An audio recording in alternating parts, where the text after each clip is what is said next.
Thanks for joining us on Tandem Radio for a very special segment, By Design, focused on helping you understand how God designed you so that you may be healthy and productive in fulfilling God's purposes in your life for many years to come.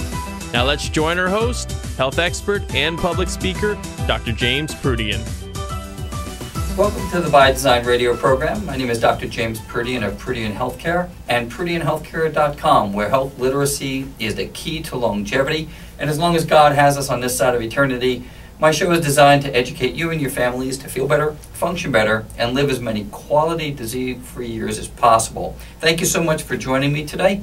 Last week we left off with introducing a new word, which was epigenetics, and I know you spent the whole week researching that and going through that with your friends and your family. Epigenetics is, we're going to get back into that, and today we're going to take some real tangible takeaways home from learning about genetic expression and how we may be predisposed genetically to a host of diseases, but that does not mean we're going to stop trying to prevent that genetic expression to happen. So Luke 1:37, for with God nothing is impossible. And last week I gave you the illustration of holding a baby in your arms, standing up, walking across the room, and then giving your grandmother a kiss. And the transformation, the miracle, the amazing transformation of systems biology and human physiology that a two-cell baby in the womb can be born, and we're holding a baby in our arms now. Now that baby then grows into a gigantic cell of anywhere between 20 to 40 trillion cells and grows into one of us. And I find it fascinating. It's the study of science and biology and the miracles that exist. Every day, whenever I study or I go see someone speak, and last week I talked about Dr. Bland, who is just a world-renowned scientist and researcher and educator and one of my most favorite teachers. I look at the ability for our bodies to adapt, respond, repair, regenerate, rejuvenate, and even reverse chronic illness. So as we hold that baby and we realize that those babies grow into adults and adults grow into old age, you know, we think about this amazing transformation, and my shows are designed to educate you on these transformations, not just on what happens to us, but how we reduce chronic illness. So even though we may be predisposed, let's get into the epigenetics and the basic genetic expression that are in our body, and even though we may be predisposed, like I am, to heart disease, that doesn't mean I just surrender that I'm going to get heart disease. It doesn't mean I start downing cheeseburgers and drinking big gulps. It basically means that I'm going to take a stance and take back my health and do everything within my power to not allow that gene to express itself. It's about genetic expression, and it's our job to understand that the triad of health, which is made up of physical, nutritional, and psychological health every day of our lives. We have to eat, we have to function and move, and we have to think. So that nutritional, physical, psychological, that triad of health, we want to obtain a place of homeostasis. Homeostasis is a big word for balance. It's a beautiful word. I love it. And this balance that exists between having good physical health, nutritional health, and psychological health, so that our body, we don't build that perfect storm inside of us to allow these nasty genes to express disease. And it's never too late to start applying this type of healthcare and medicine into your everyday life, because what a mother eats during pregnancy imprints that fetus with information through these epigenetic tags. That's from Dr. Bland. You know, these tags within our genetic code, they're there. We now, in our phase of our lives, we just don't want them to express themselves. So we have to stop thinking along the lines that years ago, medicine was that genetics were considered fixed. They are what they are, and they were unchangeable, you see. Whereas, and chronic disease was thought to be a result from that genetic inheritance. James has inherited a gene for heart disease, therefore I'm going to get heart disease and die. Well, not true. Nutritional science was considered to be separate from pharmaceutical science. It's just not true. Chronic disease comes from the interaction between a person's gene, and here's the key word, lifestyle. And lifestyle intervention, which is physical, nutritional, and psychological, is the way we could allow those genes from not expressing themselves. And that is an incredibly powerful thing that we have at our disposal. And each one of us, every day, I believe needs to focus on that physical, nutritional, and psychological model and say to ourselves, we don't want these genes to express themselves. Because take a look at our society. We are living in a world of disorders and syndromes. We have gastric reflex disorder, we have TMJ disorder, low back syndrome, metabolic syndrome, fibromyalgia syndrome, chronic fatigue syndrome, menopausal syndrome, premenopausal syndrome, irritable bowel syndrome, sleep apnea syndrome, erectile dysfunction syndrome. We're filled with syndromes. And that syndrome, which leads to eventually this disease process, is this web of information that's brewing inside of us. Again, as I'm taking a lot of today's program and last program from what I recently had a chance to hear Dr. Bland speak, and just some cutting-edge stuff that we use every day in clinical practice, and I'm trying to get out this information on a real practical level to the people who see me speak or listen to me. So back to the L word, lifestyle, and what Dr. Bland calls lifestyle medicine. Lifestyle medicine is basically the emerging model. It's the emerging model for therapy of chronic diseases, to reverse them, to treat them, and not to allow these syndromes and disorders to actually become diseases. So that is the backdrop. That is the very focus of today's message to you. I only get to spend 10 or 15 minutes a week with you, and I want my message to be clear, to be based upon God's science, to be based upon design, and our fact that we've got these cells inside of us.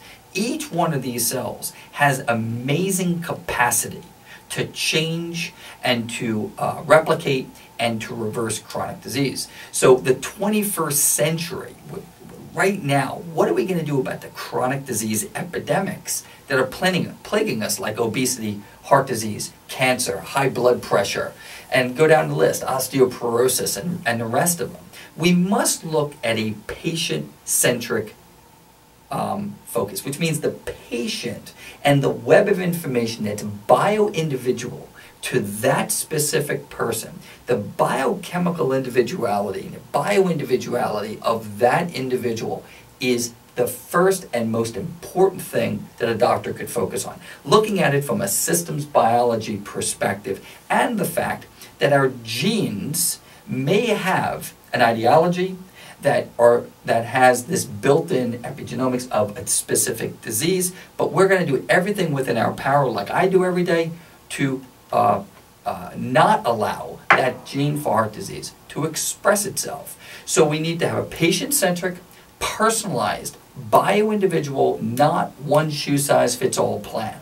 It's systems-based rather than the organ has a pathology or a disease, so I'm going to treat that organ. We have to look at the systems and how they all integrate together into one beautiful, harmonious operating system, like the way an orchestra performs. And we have to look at those syndromes as a disease process that's brewing. All right, so those are the real major takeaways from today. Now let's get a little practical. Let's get into a little practicality of this and how we can apply this with some really simple health tips. So you say to me, Proodian, we started off with all of this detoxification conversation. A few weeks ago, we went through toxification and how our liver works and how the liver goes through phase 1, phase 2 detoxification. And now you introduce this epigenomics, which is the next building block, because remember, we're building a pyramid, we're building those foundational blocks. This epigenomics is about how genetic expression. Think about it. Let's be practical, boots on the ground stuff. If you read a label, if you pick up food and you can't read the names of the ingredients on that label, don't eat it. Stop for a second, digest that, right? I mean, if we can't pronounce the words of the food we're putting in our body, we may just stop and say, this is not good for me. Why? Did it come from the ground? Did it come from the plan, the design of your body to assimilate nutrients? Avoid late-day stressful behavior. It's not healthy to be on a treadmill at 9:30 at night while you're watching TV, texting your friend. Get into loving, prayer, read, listen to music, set boundaries for yourself. And when you go on vacation, when you take a vacation, please go on vacation. Don't paint the house, guys. Nobody wants to see you anyway. Go on vacation. Enhance your personal relationships. Share your life in a meaningful way with others. Get regular exercise. Strength train. Pick up weights. Build muscle. Stretch every day. And go for a massage, not when you're on vacation, but go for a massage, whether it be every week or once a month. It's a healthy thing to do to release toxins. Speaking of toxins, if you take a look at just one thing, along with overconsumption of refined processed sugar and flour, our westernized eating style consumes copious amounts of the wrong types of fats. I'm going to be getting into nutrition in a few shows, but just think about this for a second. One small bag of French fries, which I know you're not eating, but one small bag of French fries contains 10 grams of hydrogenated oil and fat. Now, hydrogenated oil and fat is horrible for us. That stays in our bodies for up to 212 days. Now, I just taught you about genes. Remember, I need my audiences to start connecting dots here. Toxicity, epigenetics, and the way genes express disease. And we don't want to put those genes in a perfect environment so they express these horrible diseases. Why would we put hydrogenated, horrible fat that comes from French fries in our bodies? See, we can do something about this. We can take back our health. One 20-ounce soda has 17 teaspoons of sugar, 250 empty calories. A kid who drinks a soda a day for a week would need to bicycle 4 hours and 20 minutes just to burn off the calories from soda. I don't know about you, but I haven't seen too many kids out biking 4 hours and 20 minutes, a week just to burn off the calories from soda. We eat over 2,000 pounds of food a year. Know what you're eating. We don't want to turn those bad genes on. Ladies and gentlemen, thank you for listening to me this week on By Design. We're getting a little passionate over here. We need to get a little worked up. We need to get even a little bit angry about the state of our health. You've been listening to By Design. I'm Dr. James Proodian. If you'd like to know more about me, please go to Proodian Healthcare at ProodianHealthcare.com. Feel free to submit any questions that you may have for me at this show. And do something healthy for yourself this week. Be well and God bless you. You've been listening to By Design with Dr. James Proodian of Proodian Healthcare. To learn more, visit us at tandemradio.com, that's tandemradio.com, or on Facebook. And don't forget to email us with your questions. We'd love to hear from you. In the meantime, hope you have a healthy week, and we look forward to you joining us next time for more fantastic insights from Dr. James Proodian on By Design, a special production of Tandem Radio.